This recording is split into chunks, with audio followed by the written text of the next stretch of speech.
see me than I had ever been to see anyone, even though he'd been sitting there for hours on end and had seen me and seen me and seen me and seen me some more, I would be reminded how much I liked his company.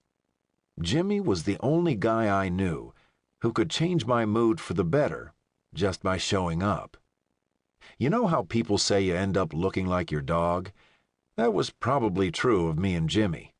We were both in good shape for middle-aged guys, big and beefy, meaty but not fatty. We both had square faces and big round brown eyes and wavy but not curly black hair, although Jimmy had a lot more of it than I had these days. Anyway, it was about 2 in the afternoon, and the radio was blasting some kind of alternative music I couldn't hear too well because I had such a lame-ass radio.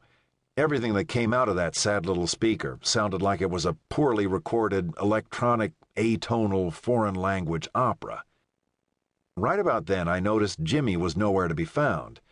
None of the others were around either. No Cheney, no Fruity, no Dink.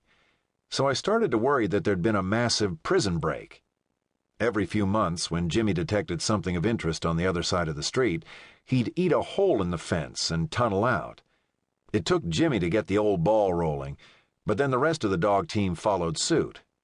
I never understood why Jimmy, a dog who'd been pampered and worshipped since he was a puppy, was so hell-bent on escaping. It's not like he had the skills to make it out there on his own. But one thing Jimmy never seemed to do was think very far ahead.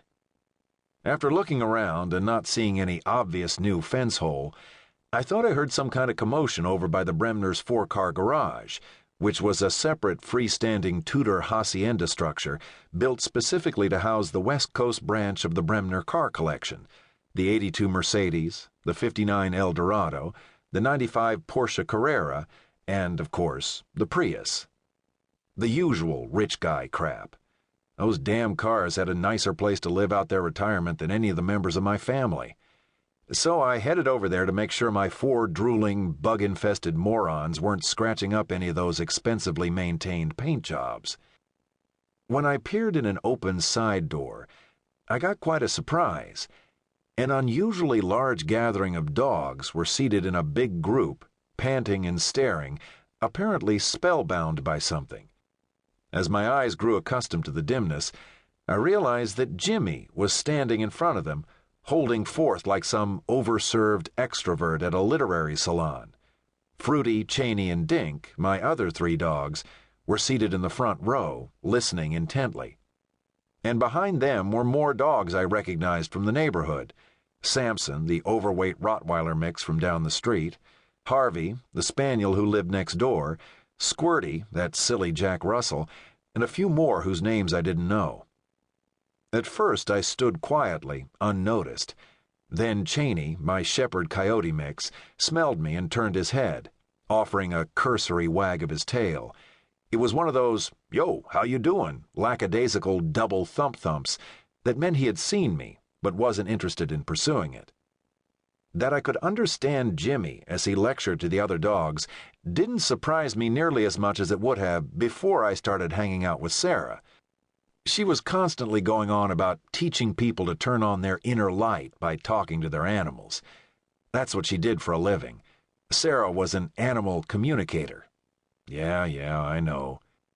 To be honest, I never allowed myself to really explore the idea that Sara might be nuts, though sometimes I wondered who'd she'd have been if she'd been born in Ohio. My feeling was that, regardless, she was still someone I liked. Anyway, it wasn't the nuts who gave me trouble in life because they just assumed you agreed with them. It was the sane people who tried to make you submit to their agenda. In any case, it was hard to fault Sara because she was apparently in the right place at the right time. There seemed to be an ever-growing segment of the population in Southern California actually willing to pay her to come to their house and explain why Dwayne the overweight Siamese cat wasn't eating, or why Tyson the pit bull tore up the carpet when they were gone.